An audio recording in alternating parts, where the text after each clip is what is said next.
বান্দরবানের থানচি উপজেলা মহান ২১শে ফেব্রুয়ারি শহীদ দিবস ও আন্তর্জাতিক মাতৃভাষা দিবস উপলক্ষে ভাষা শহীদদের প্রতি ফুল দিয়ে শ্রদ্ধা জানিয়েছেন বাংলাদেশ জাতীয়তাবাদী দল বিএনপি উপজেলা শাখা ও দলের অঙ্গ সংগঠনের নেতৃবৃন্দ।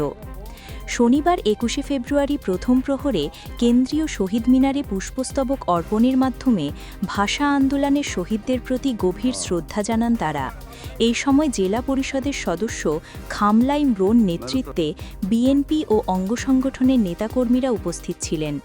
নেতৃবৃন্দ বলেন, ১৯৫২ সালের এই দিনে বাংলা ভাষার মর্যাদা রক্ষায় আত্মত্যাগী শহীদদের অবদান জাতি চিরকাল শ্রদ্ধার সঙ্গে স্মরণ করবে।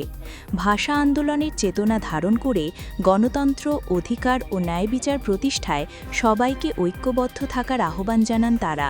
পুষ্পস্তবক অর্পণ শেষে শহীদদের আত্মার মাগফেরাত কামনা করে দোয়া ও ১ মিনিট নীরবতা পালন করা হয়।